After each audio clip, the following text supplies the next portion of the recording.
12월 28일 오늘의 말씀은 시편 41편 1절에서 13절입니다. 제41편 다윗의 시.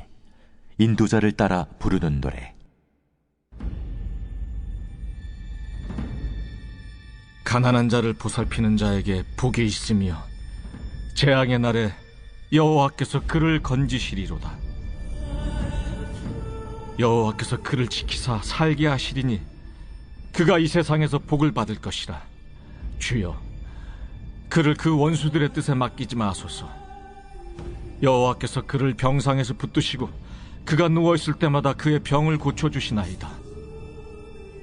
내가 말하기를, 여호와여, 내게 은혜를 베푸소서.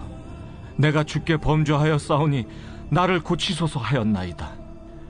나의 원수가 내게 대하여 악담하기를, 그가 어느 때에나 죽고 그의 이름이 언제나 없어질까 하며, 나를 보러 와서는 거짓을 말하고 그의 중심에 악을 쌓았다가 나가서는 이를 널리 선포하오며, 나를 미워하는 자가 다 하나같이 내게 대하여 수근거리고 나를 해하려고 꾀하며 이르기를, 악한 병이 그에게 들었으니 이제 그가 눕고 다시 일어나지 못하리라 하오며, 내가 신뢰하여 내 떡을 나눠 먹던 나의 가까운 친구도 나를 대적하여 그의 발꿈치를 들었나이다.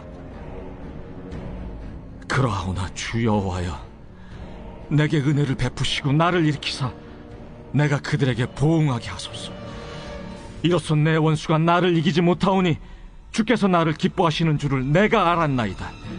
주께서 나를 온전한 중에 붙드시고 영원히 주 앞에 세우시나이다. 이스라엘의 하나님 여호와를 영원부터 영원까지 송축할지로다. 아멘, 아멘.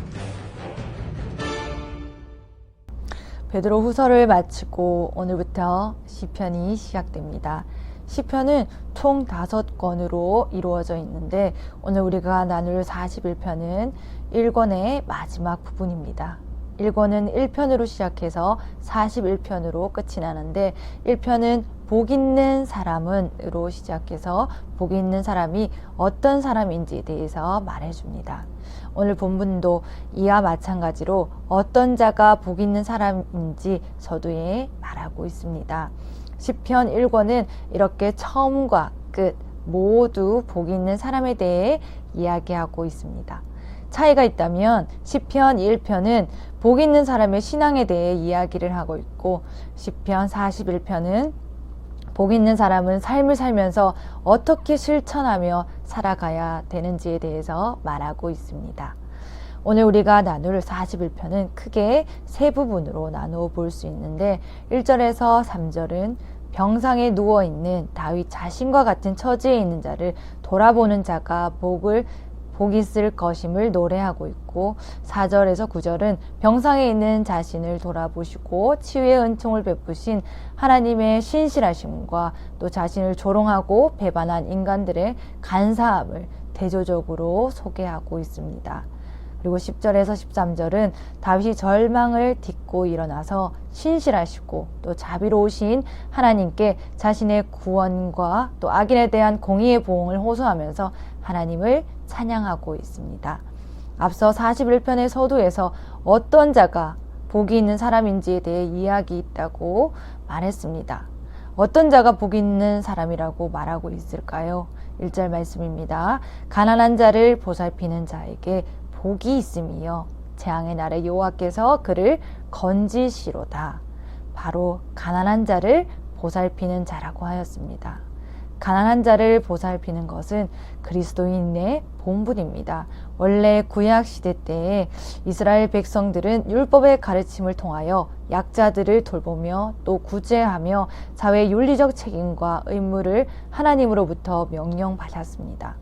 그리고 이 같은 명령에 순종하여서 약하고 가난한 자들을 돌보고 구제하는 사람들을 의인 또는 또 유력한 자로 칭하기도 하였습니다. 오늘 시편 41편 1절에서 다윗은 가난한 자를 외면하지 않고 돌아봄으로써 재앙의 날에 하나님의 보호를 받을 수 있음을 이야기합니다. 사실 가난한 자를 살피는 것은 단지 선한 행위만을 의미하는 것을 넘어서 우리의 삶에서 그리스도인의 품성을 가지고 믿음을 실천하는 삶을 의미합니다. 아쉽게도 많은 성도님들은 실천적인 믿음의 삶을 살지 못합니다. 실천적인 믿음은 우리의 헌신과 포기, 그리고 우리의 시간과 물질이 동반되기 때문입니다.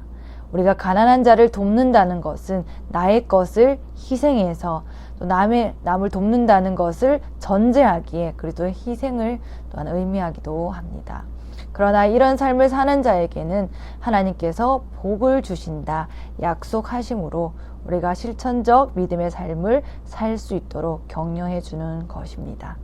다윗은 앞서 가난한 자를 보살피는 자가 받는 복을 이야기한 후에 4절에 자신이 하나님께 범죄한 죄 때문에 병이 생겼음을 이야기하면서 하나님께서 은혜를 베풀어 주셔서 병으로부터 고쳐주실 것을 간구하고 있습니다.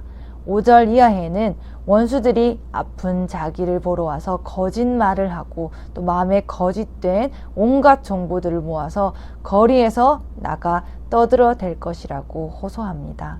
다윗의 고통은 걷잡을 수 없이 커지고 원수들뿐만 아니라 자신의 가까운 친구들도 자신을 배신하는 상황 가운데 10절에 다시 4절에서처럼 하나님께서 은혜를 베풀어 주시기를 간구하고 있습니다. 11절에서 다윗은 하나님께서 자신의 기도에 응답하여 주시고 원수들에게 더 이상 굴복당하게 하지 않게 하실 것이며 이로 인해 하나님이 자신을 기뻐하고 있을 것임을 확신을 가지고 분명하게 이야기하고 있습니다.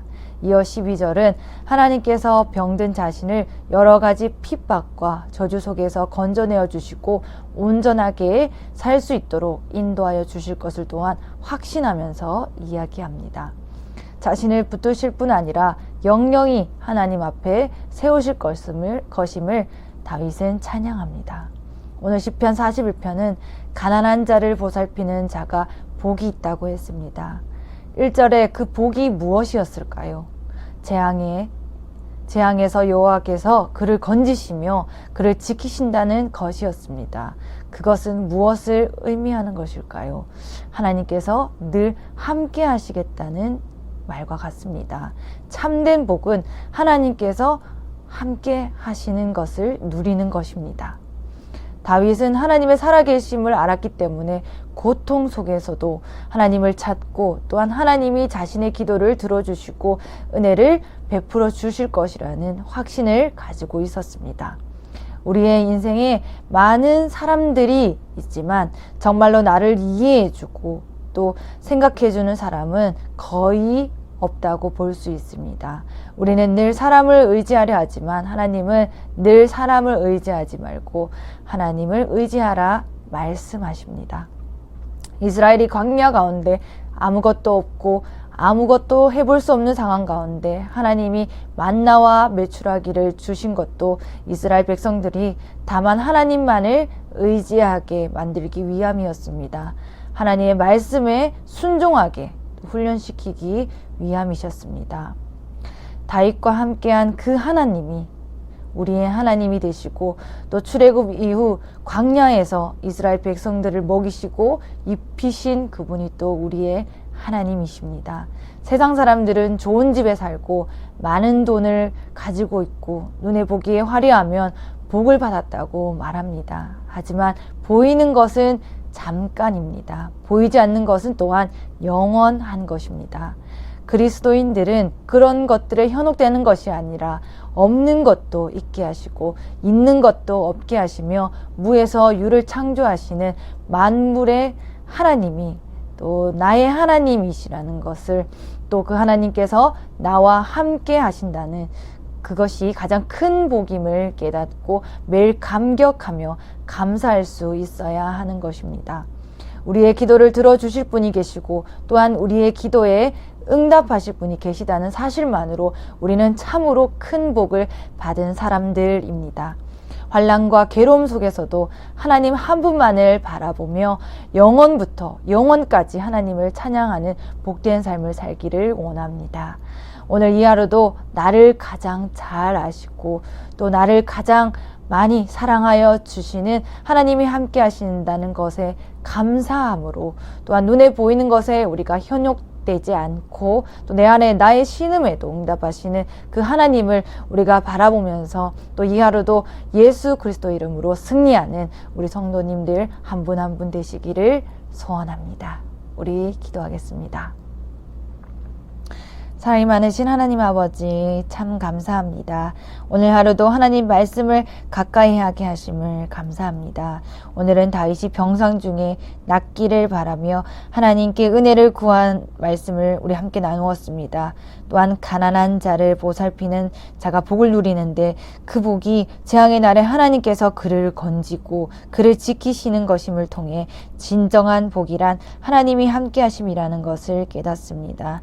하나님, 매일의 삶 속에 하나님께서 함께 하신다는 것을 깨달으며 복된 자의 삶을 살아가게 하시옵소서. 말씀을 가까이 하는 가운데 그 말씀을 통하여 하나님께서 말씀하시고자 하시는 바를 깨닫게 하여 주시고 살아계신 하나님 앞에 늘 정결하게 선결하게 살기 위해 몸부림치며 세상 속에서 그리스도인으로서 그리스도인답게 살아가는 우리 모두가 되기를 소원하며 예수님 이름으로 기도합니다. 아멘.